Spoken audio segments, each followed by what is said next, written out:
The most disturbing fact in all of psychology isn't about monsters.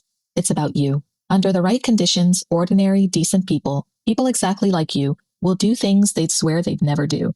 Not because they're evil, but because the situation is stronger than the self, and almost nobody believes it applies to them, and that belief is the trap.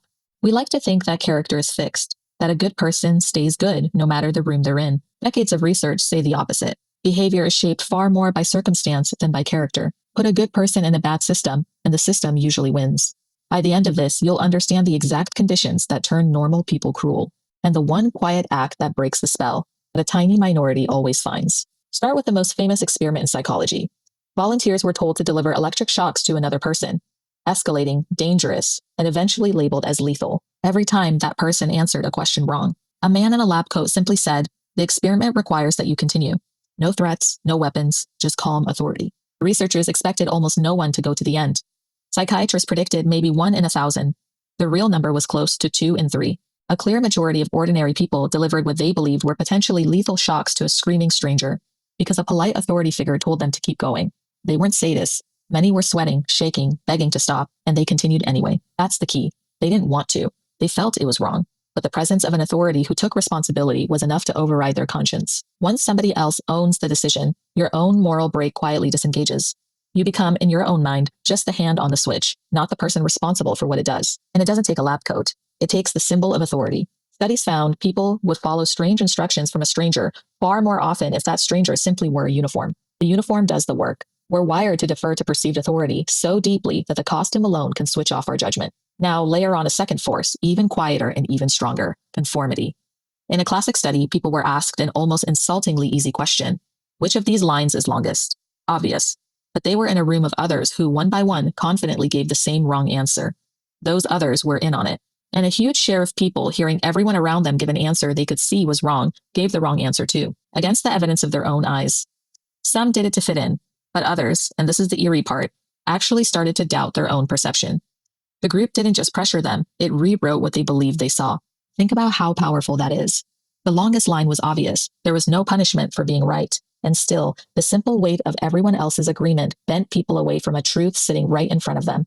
Now scale that up to opinions you can't measure with a ruler, where there's no obvious right answer and real social cost for dissenting. We are far more heard than we admit. Now combine the two: obedience to authority and pressure to conform, and you have the engine behind almost every historical atrocity committed by ordinary participants.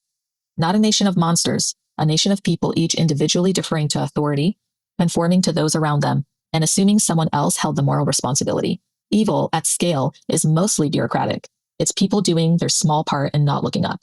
The most catastrophic cruelty in history was often carried out not by fanatics, but by unremarkable people doing paperwork, following orders, filling quotas, deferring upward.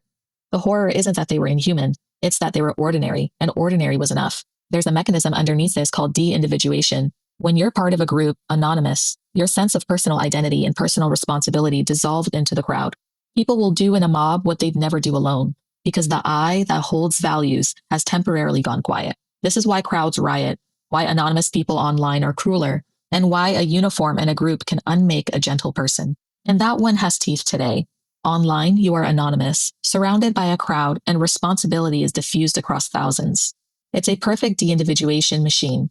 People who are kind in person become merciless behind a handle, not because they're secretly monsters, but because the brakes that civilization installed all run on being seen, being named, being individually accountable. Strip those away and the cruelty was always closer to the surface than we'd like.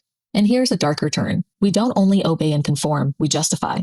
When a good person does something that violates their values, the mind cannot tolerate the contradiction. So it doesn't change the behavior, it changes the belief. They probably deserved it. It wasn't really that bad. I had no choice. We rewrite our morality to match what we've already done. Action comes first. The justification rushes in behind to make us feel like ourselves again. That's how good people slide. Not in one leap, but in steps small enough that each one barely registers. And after each step, the mind quietly recalibrates what's acceptable. The first small compromise makes the second easier. By the time the behavior is monstrous, the person has justified every prior step and no longer recognizes the slope that they've walked down. Nobody decides to become a villain. They make a series of reasonable feeling choices that each move the line. So where's the hope? The thing I promised you to watch for. Here it is. In every one of these experiments, there was always a minority who refused, who stopped pressing the switch, who said the wrong line was wrong out loud while everyone else conformed. And researchers found something crucial about them. They weren't braver by nature. They had usually at some point simply practiced saying no to small things. That's the quiet act that breaks the spell. Dissent is contagious. In the conformity studies, the moment just one other person broke from the group and gave the right answer, the subject's ability to resist shot up dramatically. One ally, one person willing to be the first to say, this is wrong, gives everyone else permission to find their own spine. You are never just resisting for yourself, you're unblocking it for everyone watching. So the lesson isn't good people are a myth, it's the opposite, and it's demanding. Good character isn't something you have, it's something you do, repeatedly, against pressure, especially in the small moments when it's easier to defer, easier to go along, easier to assume someone else is responsible. Integrity is a muscle, and most people never train it until the day it fails them. The people who held the line in the darkest moments of history weren't a different species. They had just decided long before the test came that they'd rather be uncomfortable than complicit.